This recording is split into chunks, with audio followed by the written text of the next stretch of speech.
Hello, everyone. My guest today is Boris Gefter. He's the founder of Cogsworth, a growth hacker passionate about time scheduling, having built several SaaS and non-SaaS companies in Australia, with industries ranging from insurance to e-commerce. He's also got a deep respect and passion for data and the power of well-built software. Boris, you ready to take us to the top?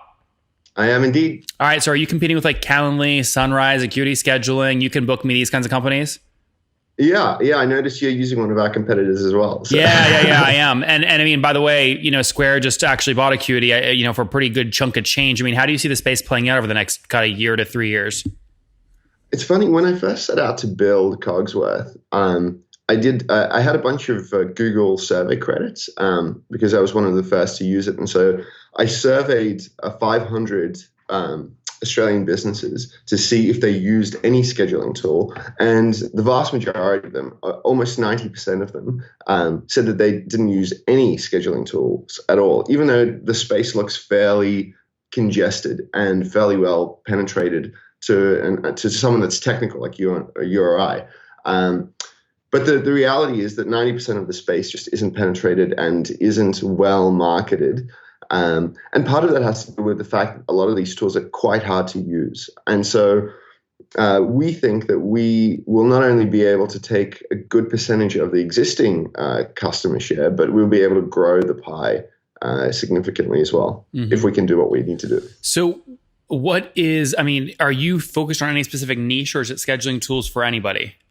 No, we're not focused on any specific niche, much to the contrary, advice given by a lot of kind of would-be advisors and investors. And part of that is because I personally view scheduling as our niche, because scheduling is a problem across many different industries. And to limit one's industry focus would be to pretty much become a marketing tool for an industry, which I really don't want to do. Mm-hmm.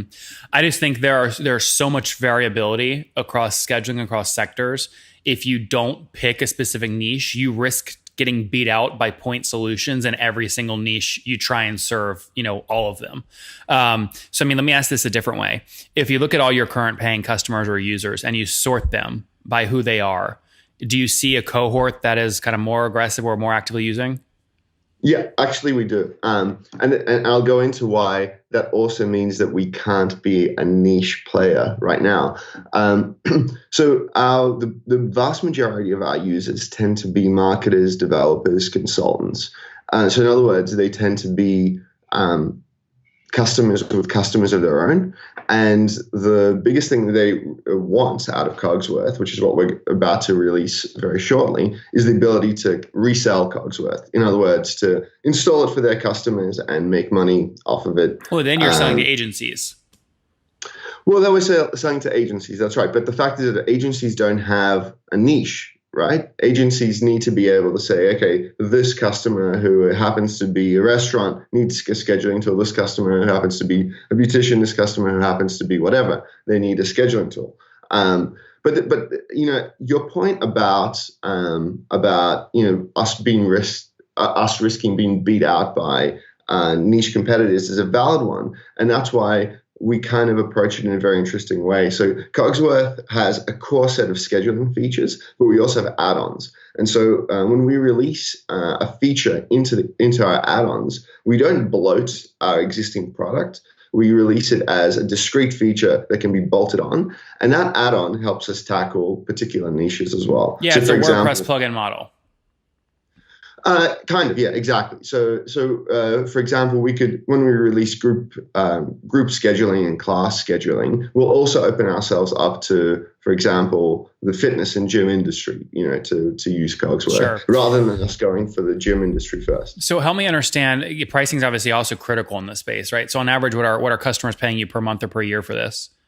So we're really, really new. So our revenue is almost non-existent. Well, by the way, that's fine. Everyone has to start at zero, but do you have any paying, or are you pre-revenue?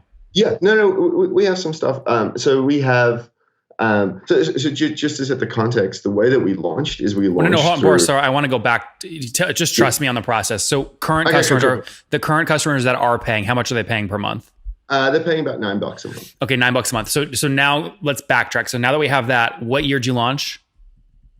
We launched in late, like literally December 2017. So call 2018. Okay. So, okay. And you've scaled up to date. So how did you get your first, whatever, 100 beta users or 10 paid customers? Yeah. So we did Product Hunt. And what was interesting is that, like, there's a little story behind that. I can go into that if you want. But we did Product Hunt, and then we looked at lifetime deals. So, well, hold on. Tell me the Product Hunt story first. So when did you launch on Product Hunt? We launched, I think it was March of 2018 on Product Hunt. And how many upvotes that day? We were like one of the most upvoted companies. I think we had like 300 or 400. I don't exactly remember now. Okay. But it's on Product Hunt if you want to check it out. How much? Well, no, because I want to go down the Product Hunt funnel, right? I do this with people that launch on Product Hunt, and then I can compare different Product Hunt launches. So 400 upvotes that day. How many clicks back to your website that day? We had a few hundred clicks. It wasn't like a huge surge in traffic like I'd read other people had. Maybe. Well, yeah. So why is that, by the way? Because usually it's a 10x multiple. 400 upvotes would be 4,000 clicks. Yeah. I don't know. I don't know why that was the case. I'm no expert in Product Hunt. Okay. But look, we got. I reckon we got. A lot of this is memory, but I reckon we got between about 100 users off the back of it. I don't think we got any paying customers. What's a user? Sorry? What define a user? Somebody who signs up an account, creates a business, things like that. Is it including an email sign up? Sorry? Yeah, with emails. That's okay. Right. Yeah. Cool. But no paying customers. Did you have a paid plan at that point or no? No, I don't think we even had a paid. I think we had like a paid plan, but it was really just something to have there because everything pretty much was unlocked at the time. Yeah. So we did that, and we got a bunch of feedback off the back of that, and a lot of people came up to us and kind of asked, partnership opportunities, and I don't think any of them really. This was kind of new for us, so I don't think I necessarily. So yeah, let's move on past Product Hunt. So the second thing you did was lifetime deals. Tell me how those went. Yeah. So we launched with Siftery, and then up until recently we've been with Stack Social, and I think right now we're just finishing off some Stack Social stuff as well. It was an interesting experience. We've acquired the majority of our customers that way.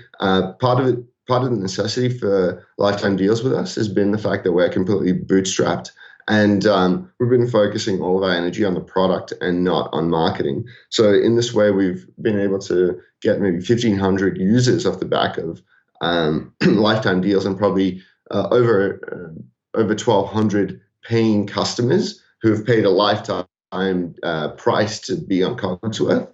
Of about how much? And that's allowed us to have beta testers and people who've built our roadmap. Boris, about how much is the lifetime price? It's varied because we've had some different What's the cheapest? So the cheapest is probably $49. Okay, and the most expensive? We did one really, really early on for $199. Okay, so it's somewhere between kind of 60 and 240K, right, from all these lifetime deals that you've made? Not quite, because all of the thing that people don't understand about lifetime deals is that the actual lifetime deal company takes a huge chunk of it. No. I know that, but I want to get top line first. So top line was somewhere between 50K and 280K, depending on if it was a $50 price point or $200 price point. For the top line for the lifetime deal companies. Yeah. Correct. Yeah, that's what I'm going down the funnel. Okay. So then typically they will keep, I've seen sometimes up to 70%, right? So what percent did they keep of yours? Yeah, it's roughly 70%. Okay. So how much cash just from lifetime deals over the past 12 months did you end up with in your bank account? Probably 40 or 50K. Okay. Fair enough. So that times, we'll call it, times kind of 1 point. Yeah. So, I mean, that would mean you did something like 140 across the top, right? Because if I take 140,000, right, times 0.3, that puts about 42 in your bank. Yeah. What did you then obviously, okay, so you did that on Siftery and Stack Social. Which one of those drove you more kind of cash, like net? Yes. So, we also did these ones. There are these niche sites, like Facebook groups for lifetime deals. And so we did like there's a Facebook group called Martech, for example, and we sold, I think, close to 50 licenses at around $199. And so that was like, in about 48 hours. That was insane. But it came with a price of having to onboard these customers. So that was the biggest chunk of money we got in one point. But you're talking about the Facebook group Martech Wise, right? That's yeah. Yes. Yeah. Right. So guys, it's facebook.com/groups/Martech Wise. Yeah, that's right. And but Stack Social has been a steady source of customers for us, and and has been the highest source of referrers. Mm-hmm. Yeah, this is interesting. Just going through all these things. Yeah. So, okay, cool. Why didn't you use a company like AppSumo? We tried. They just wouldn't have us. And they were quite rude about it. So that's because they're already in bed with other scheduling tools. By the way, I think all these things are fine to get cash up front, but I just think it's such a toxic way to launch the business outside of the cash, because these are all discount shoppers. They're like JCPenney shoppers. They're going to be nagging and annoying, and they're never going to go up and pay you enough where it makes it worth it to do support and affords you to be able to pay designers and developers to build your product. So like, how do you manage picking the potential high value customers out of all these lifetime deals? Sorry, Nathan, you just cut out there. Yeah, for Boris, a second. all I was saying is, how do you pick off the high value people out of the lifetime deals? Yeah, look, it's a really tricky question. So what happens is it's actually a really interesting social phenomenon, because what happens is, I would say 25% of people that buy lifetime deals don't use them, and so they just give you cash for nothing in a way, and then some of them just buy them with something specific in mind, like they think that they can sell it, but they don't end up doing it. And then there is a really valuable segment of maybe more than 50% of people, at least in our experience, that bought it and they use it and they are really good at using it. And what we wanted in the early days, it was usage, and that's what we got. And then the idea was that, as people would use it and as their customers would use it, it would kind of virally spread. Look, that viral phenomenon certainly exists. It hasn't been as great as one would have thought. Okay, so today, how many customers do you have paying recurring monthly? We have about 100 paying. So 100 at $9 a month. So you're doing about $1,000 a month right now in true recurring revenue. Yeah. But you've managed to stay bootstrapped because you use the cash from these lifetime deals, correct? Yeah, but our cash, look, the cash is running out because we still have developer costs and things like that. What's your team size today? It's 2 people that are developing, and myself. I don't get paid, but the 2 developers do get paid. So what's your monthly burn right now? 10, 20 grand a month? Yeah, that's right. 10? Yeah, between 10 and 20. There is a kind of a bit of variability. So how are you paying your bills? Did you get rich off something else earlier in life and you're milking out? Yeah, I wish. No, so raised some money. How much have you raised? 200 grand Australian. So, by the way, all our numbers are Australian. So that's coming to an end. We're now looking to raise our next round, and so kind of engage in some due diligence with some investors.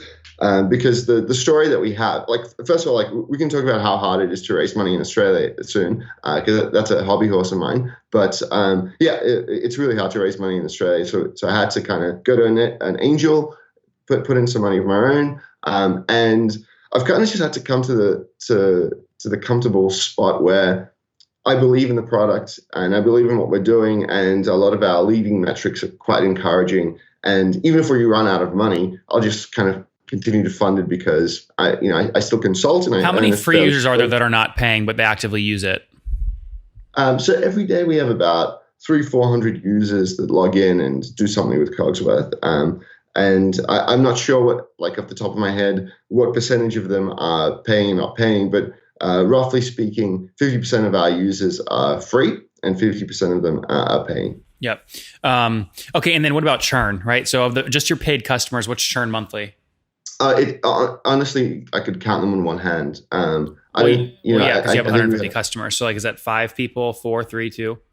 Yeah, it's probably 5 or less. Okay. So that would be about 3% churn per month, something like that. Yeah, something like that. Yeah. Yeah. The reason that's important, right, is because it allows you to start to get a sense of what your customers are worth, right? So at 3% monthly churn, you can back into what that is annually, right, and get a lifetime value, and then you can back into CAC from that. Oh, sorry. When I say churn, it's not per month. People like I don't think we've had more than 10 people churn off the entire platform in the last 6 months. Well, when did you So launch the monthly recurring $9 plan? we've had it for about a year now. So it hasn't. There has. The reason I don't know our churn stats is because it hasn't been a big stat to know of, right? So that's why. Yeah, the problem is I just don't believe you, right? Because I've interviewed almost every other calendar company in this space, especially at this price point, and everybody has churn at this price point. It's SMBs. They go out. They go. By the way, a lot of it's not in your control. Sometimes they go out of business. Yeah, so we have like 100 paying recurring customers, and it hasn't been substantial. So. Well, I'm not asking if it's been substantial. I'm asking what is it? I don't know. But the point is, it has been I could count them on one hand, maximum two. Okay, good. So we'll say maximum 10% annual churn, right? By the way, it's not helpful to see you can count them on a hand. You have 100 customers, so hopefully you can count them on one hand. You have 100 customers. Yeah, no. But the other thing is when you say churn, the other thing is like those that pay us on a monthly fee. I don't think we've had more than 2 or 3 of those customers that have stopped. Like we've had churn from people from a lifetime deal perspective. How do you churn from a lifetime deal? They pay for that's not even a SaaS. That's not SaaS revenue. There is no churn. No. There's no expansion. There's no nothing. It's one time and done. It's like bad sex. And we've had people asking us to delete their accounts who have signed up for the trial. But again, that's not churn, Boris. That's Boris. That's totally something different. I'm not even talking about that. Yeah, that's what I'm saying. Yeah. I'm just talking monthly recurring. So, I mean, if you raise more capital today, do you have an engine where you know what it costs you fully weighted to get a new $9 a month customer? So we tried, Facebook advertising and Google advertising and LinkedIn advertising, and the cost of acquisition has been prohibitively expensive. So we're going to be experimenting with resellers and integrating with marketplaces in order to in order to get scale and achieve a reasonable cost of acquisition. Okay, what is reasonable customer acquisition? It has to be around $20 or less. Okay, so you're optimizing there for like a 3-month payback, right? So any other scheduling tool in the space that can survive on a 4-month payback essentially beats you because they can pay more to get the customer. Yeah, well, the idea is that they don't just pay the $9 a month. The idea is that they upgrade to our add-ons and they add staff and things like that. I know. Same point though, right? If you're optimizing right for a 3-month payback, there are other companies in the space that would be totally happy with a 12-month payback because they have a little bit more scale. So like that's it. That's my whole point about why you have to invent like a better mousetrap to win. Like when you look at software companies that take off, they always monopolize one thing. They have with some interesting distribution or mousetrap, and then once they dominate that like very specific one thing, they start to slowly expand them. Before you know it, they're Slack and IPOing. That's what I'm trying to get from you. Is like I don't see what you're trying to monopolize except finding cheap bad customers that are paying one-time lifetime fees that clog your support channels. Yeah. Well, so far, it's been what we've acquired are those lifetime customers that have helped us build the product and test the product and things like that. And that's what the first kind of round was about. This round is all about building that engine that you were referring to. How much do you want to raise? We want to raise about $500,000. Okay. And do you think you can do that in Australia, or you have to go somewhere else? We'll try. We'll see. Yeah. I'm not an expert at raising money, unfortunately, and it doesn't look promising in Australia. I mean, how do you plan to are you going to do a debt round, or are you going to do priced equity? We're just gonna with equity. We're gonna try and actually give away the company. It was part of the company. So what? By the way, weird thing for a founder to say, but what valuation are you trying to raise at? $2 million. Okay, so you're going to sell 25% of the company. How do you? Right now, you're doing $10,000 a year, right? So you can back into obviously the metrics there, right? I mean, how the hell do you convince someone to give you a $2 million valuation? Now, if you had some growth engine, by the way, you could argue growth is there, but like you have 400 users total. Yeah. No. So what we've done is we've proven that we can get. We've built a platform that does a substantial amount of appointments. It has good usage. What substantial number of appointments? Yeah. So we do about 20 to 30,000 appointments every single year through the platform. That's not that much, by the way. Yeah, well, it depends on how often you get appointments, however many times a day, but a lot of businesses don't get appointments that often. I know. So, By the way, 20 to 30,000 appointments, though, when you're saying you want to be the appointment scheduler across all niches everywhere is nothing. It's like a fraction of a point. yeah, we were like at the very beginning of it. Yeah, I agree. I mean, what we've done right now is that we've just built a good product, and we've had to live with acquiring customers through a lifetime channel. Mm-hmm. So like, yeah, it hasn't been it hasn't been a space where we've been able to go and say, okay, let's acquire $10,000 on a CPA of $50, and that's my point. By the way, that was a point at the beginning of the interview. It's a very fragmented space with a lot of marketing spend. That's why it's very difficult for someone to come into the space and win at any kind of economies that actually work. Yeah, I mean, so that's why we're going down the reseller route. But there's plenty of those, though. I mean, talk to me about plenty. Who's playing? Calendly doesn't have a reseller. No, I don't have to defend it. You tell me, how many resellers have you got to install your platform, and how many customers have they signed up? No, we're about to release our reseller thing, but pretty much all of our competitors, except for one that I can think of, don't have a reseller functionality. Mm-hmm. Yeah, well, again, I think once you execute and you have real data, it'll be more obvious to know if that will work, right? Yeah, totally. Like the reality is that we're looking to find our market fit in terms of who our customer that will scale us will be. But right now, you just said you don't want to focus on a niche. You mentioned earlier, you said at the beginning, I'm quoting you now, developers, marketers, marketing agencies. I mean, you actually don't know who the customer is. You're not even trying to find a single customer profile that's going to help you scale. But isn't that a customer profile? No, selling to a marketer and selling to a developer are two very, very, very different sales motions. So these are developers that have like customers of their own. So people that build WordPress sites and things like that. So they are our customers that have their own customers. It's not like we're selling to like a marketer out of a corporate. These are marketers that kind of have their own agencies, SEO, PPC, that sort of stuff. Okay, yeah, that's a marketer. Yeah. A developer is totally different. Right? No, and literally in the past 30 seconds, you just described two very different personas. No, I understand, but the actual use case would be very similar for Cogsworth. Okay. Because they have their own customers, and their customers would need scheduling. Well, yeah, but I mean that's like duh. Anyone listening to the podcast just now is going, duh. That's literally what they're feeling right now. Okay. I mean, I'm like rooting for you because I want to see you win, but like I don't see how you win without being totally. Yeah. Why would I not? I love entrepreneurs. That's why I do this show. That's why I do 30 days back to back every day, is to feature entrepreneurs. But like you're selling a huge chunk of your company and you don't have a sales motion or a customer profile figured out, and you've spent probably your own money doing this and you've already burned through $200,000, dude. I just want to see you keep more of your company. Yeah.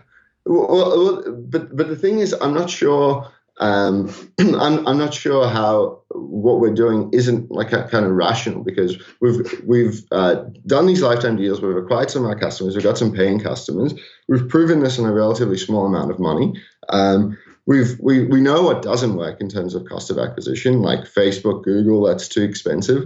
And so now we're going after like the reseller channel, and the people that tend to resell most tend to be people that service small businesses. So it's just smaller web developers and smaller marketing. Yeah, but Boris, agents. I mean, look, Brian Halligan from HubSpot was just on a couple days ago, okay? And they have a free scheduling tool. And guess what? 60% of their new revenue every month comes from their 5,600 resellers, right? That resell HubSpot software. Like you just don't know about these other tools. I mean, I've interviewed probably 40 scheduling tools on the show over the past 2 years. So like I know the space like backwards and forwards. And that's why what I'm listening for intently is to hear you say, we're focusing on this one specific profile that nobody else has done. And by the way, I come from this specific profile. My past life, I was this customer. And then I believe that you have some unique inside knowledge that nobody else has, where you could actually scale right in that space and dominate. I just haven't heard that. Well, I mean, maybe I should tell you about how like I came up with Cogsworth, because that might give you a bit of an insight into what you're looking for. Well, I would love to, but we're out of time. Okay. No, Well, come back, but what I would love to do is, as you do this, come back on in a year, give us an update, tell us how the reseller stuff pans out, right? And we'll see what happens. And by the way, I think people will like how transparent you were on the call. I think you'll get customers from this, and that'll be good. And I won't take 70%. sounds good. All right, let's wrap up here with the famous five. Number one, what's your favorite business book? The hard thing about hard things. Number two, is there a CEO you're following or studying? Yeah, well, like everyone, I love Elon Musk. Number three, what's your favorite online tool for building your company? Probably Trello. Number four, how many hours of sleep do you get every night? Average is about 7. Okay, and what's your situation? Married, single, kids? I have a long-term girlfriend. Okay, no kiddos running around? And no, just a dog. All right, and how old are you? I'm 31. Last question, what do you wish your 20-year-old self knew? How much patience life requires. Patience is key, guys. Cogsworth.com, playing in the appointment scheduling space. They've done a bunch of lifetime deals, which is nice because it's given Boris the cash to get this thing built. They're burning about 10 grand a month right now, but running out of cash, looking to raise an additional 500 grand on a $2 million pre-money valuation here shortly. 10% annual churn, team of 3 right now. Again, about 100 customers paying $9 a month, so $1,000 a month in revenue. Launched back in 2017. Boris, thanks for taking us to the top. Cheers, Nathan. One more thing before you go. We have a brand new show every Thursday at 1 p.m. Central. It's called Shark Tank for SaaS. We call it Deal or Bust. One founder comes on, 3 hungry buyers. They try and do a deal live, and the founder shares back-end dashboards, their expenses, their revenue, ARPU, CAC, LTV, you name it, they share it. And the buyers try and make a deal live. It is fun to watch every Thursday, 1 p.m. Central. Additionally, remember, these recorded founder interviews go live. We release them here on YouTube every day at 2 p.m. Central. To make sure you don't miss any of that, make sure you click the subscribe button below here on YouTube, the big red button, and then click the little bell notification to make sure you get notifications when we do go live. I wouldn't want you to miss breaking news in the SaaS world, whether it's an acquisition, a big fundraise, a big sale, a big profitability statement, or something else. I don't want you to miss it. Additionally, if you want to take this conversation deeper and further, we have by far the largest private Slack community for B2B SaaS founders. You want to get in there. We've probably talked about your tool if you're running a company, or your firm if you're investing. You can go in there and quickly search and see what people are saying. Sign up for that at nathanlatka.com/Slack. In the meantime, I'm hanging out with you here on YouTube. I'll be in the comments for the next 30 minutes. Feel free to let me know what you thought about this episode. And if you enjoyed it, click the thumbs up. We get a lot of haters that are mad at how aggressive I am on these shows, but I do it so that we can all learn. We have to counter those people. We got to push them away. Click the thumbs up below to counter them, and know that I appreciate your guys' support. All right, I'll be in the comments. See ya.